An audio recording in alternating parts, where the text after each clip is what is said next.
Eh bien bonjour à tous messieurs dames, bienvenue sur cette nouvelle vidéo, j'espère que vous allez bien. Aujourd'hui nous sommes le 12/06, le 12 juin 2023, il est exactement 22h37.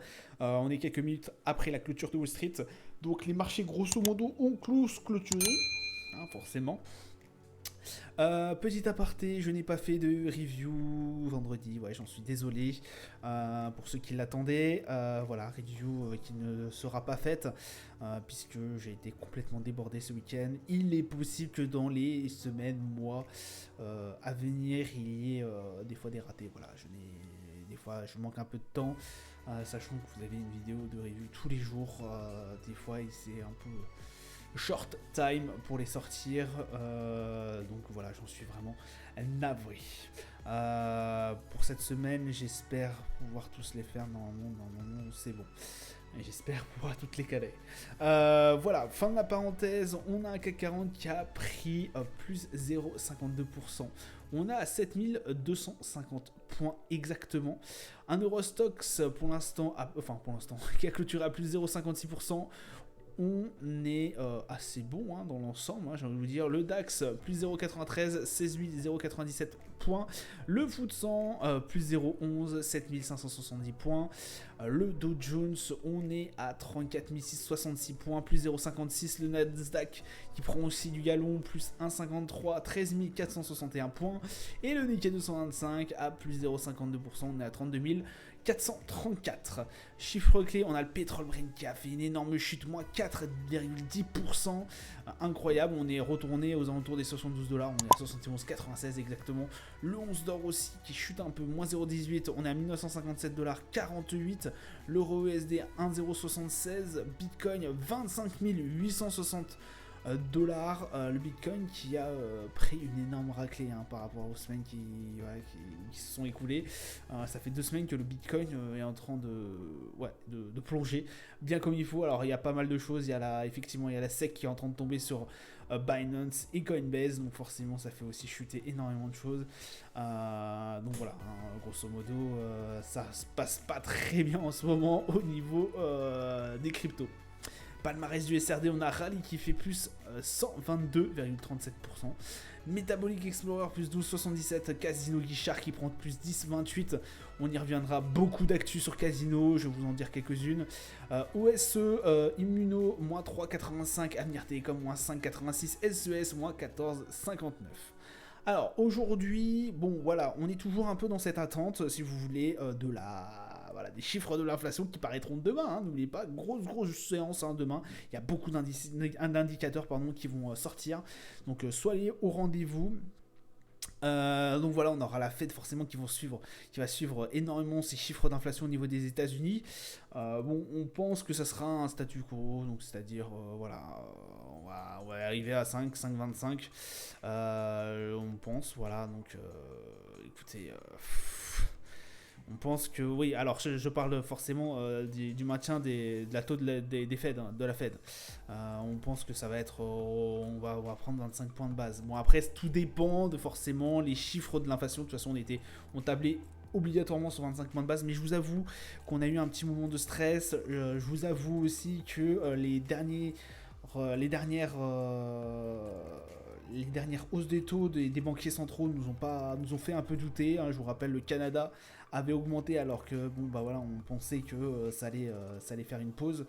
Pareil pour aussi la RBA, c'est-à-dire la banque centrale australienne qui avait dit qu'on pensait qu'il allait faire une pause. Absolument pas, elle a continué la hausse des taux. Christine Lagarde la semaine dernière qui a tamponné, qui nous a dit écoutez, il est possible que le pic d'inflation ne soit pas atteint. On n'est pas atteint le pic d'inflation, vous vous rendez compte. Donc écoutez, pour l'instant on est quand même vraiment sur une vigilance assez accrue. On attend énormément de ces chiffres d'inflation qui va forcément avoir des répercussions sur la décision de la Fed. Donc ça c'était pour notre magnifique lundi, voilà, toujours un peu dans cette attente. Alors après attente oui et non, parce qu'on a quand même des indices qui ont repris un peu la main, on est vraiment dans le vert. Casino Guichard, alors oui, question valeur, on a Casino Guichard, bon, on a eu pour plusieurs, je vous rappelle, on a eu des tonnes et des tonnes d'offres, on a eu notamment celle de Daniel Kretinsky, on a eu 180, je crois, et quelques magasins casino qui ont été repris par Intermarché, voilà. Et là, en fait, on vient d'avoir selon dite, une news qui vient de paraître. Effectivement, il paraîtrait que Auchan serait intéressé pour reprendre, je crois, le groupe, une partie du groupe ou le groupe en entier. Bah écoutez, si la demande en fait de Daniel Kretinsky sera pris en compte, s'ils arrivent à se mettre d'accord avec la proposition de Daniel Kretinsky, et bah écoutez, ils seraient prêts à reprendre Auchan, en tout cas les dirigeants d'Auchan seraient prêts à reprendre, en tout cas à reprendre peut-être une certaine part au niveau de Casino. Voilà, on sait que c'est un dossier vraiment très très très complexe. Qu'il y a aussi tout ce qui est alors c'est pas Bernard Arnault, pardon, c'est le patron de Free. J'ai plus son nom de tête. Quand même. Xavier Niel qui a eu aussi envie de... Alors ils n'ont pas réussi à se mettre d'accord avec une entreprise pour injecter des fonds, alors du coup ils vont se mettre à 3. Donc effectivement il y a Xavier Niel, mais je ne me rappelle plus les deux autres, leurs prénoms. Effectivement, ils se mettraient à 3 pour racheter le groupe. Il y a aussi cette proposition-là qui est sur la table. Enfin, vraiment, on a beaucoup de propositions. Il se passe énormément de choses au niveau de Casino. Écoutez, pour l'instant, rien n'a été tranché par le tribunal du commerce. Et voilà, les offres sont de plus en plus intéressantes les unes que les autres. Mais on a toujours cette dette de 3 milliards d'euros qui fait toujours peur.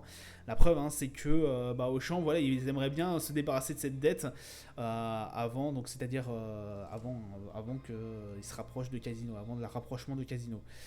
C'est pour ça qu'ils ont mis un peu dans leur poche Daniel Kretinsky, parce que Daniel Kretinsky, je crois, qu'il met sur la table 1 milliard d'euros pour avoir le contrôle total du groupe, je crois, de tête. C'est un peu ça qui est dit. Donc écoutez, c'est un méli-mélo comme pas possible. J'essaie de vous décrire ça, mais voilà, ça reste assez complexe. C'est un dossier qui est assez lourd. Et vraiment, tous les jours, il se passe des actus assez folles sur ce dossier Casino. Donc écoutez, restez en veille hein, si vous êtes sur Casino. Alors, en tout cas, je vous conseillerais pas en ce moment. Mais voilà, restez quand même assez attentif à ça. Ça peut quand même pas mal bouger.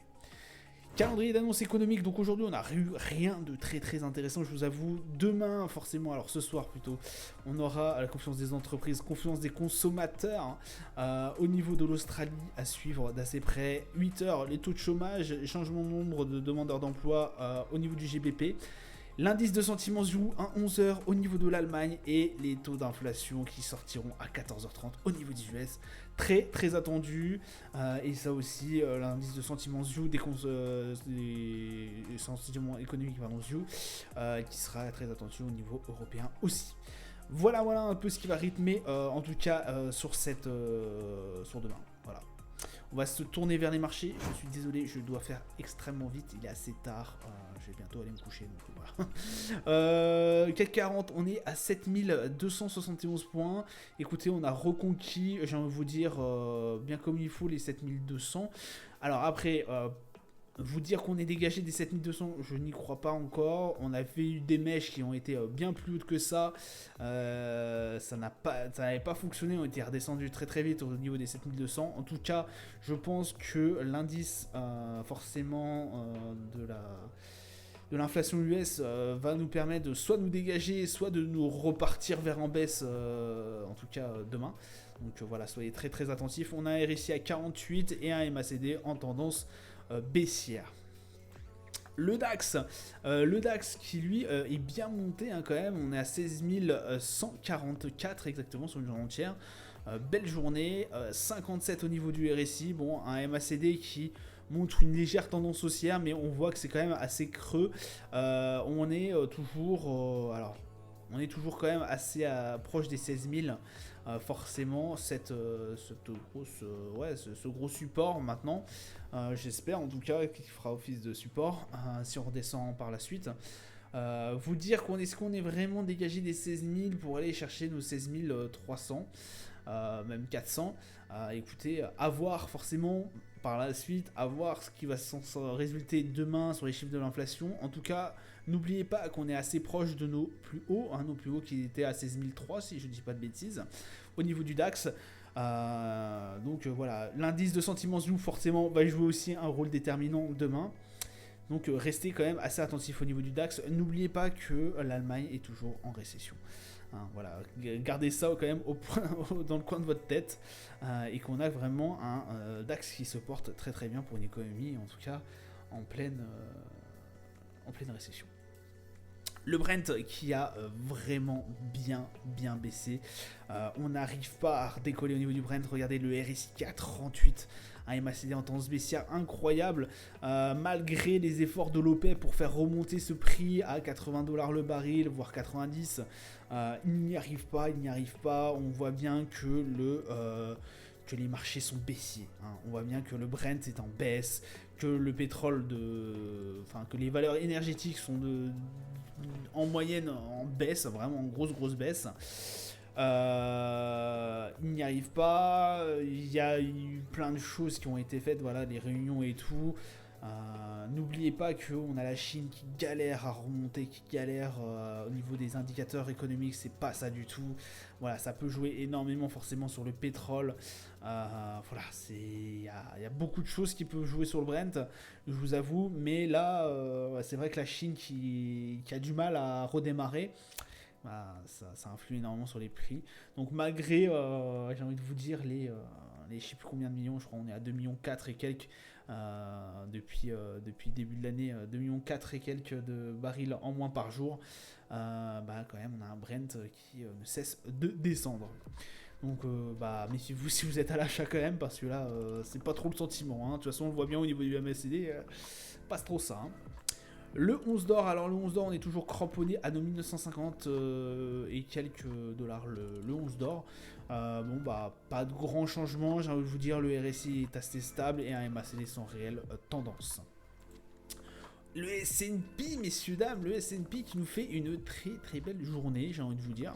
Alors, j'ai pas remis la barre non plus au-dessus, on est à 4300, alors pour moi on est toujours quand même sur le niveau de la résistance des 4300.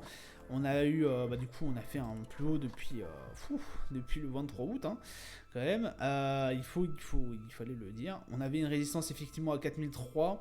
Attention, la journée de demain forcément très déterminante. On a un RSI qui est sur la zone de surachat.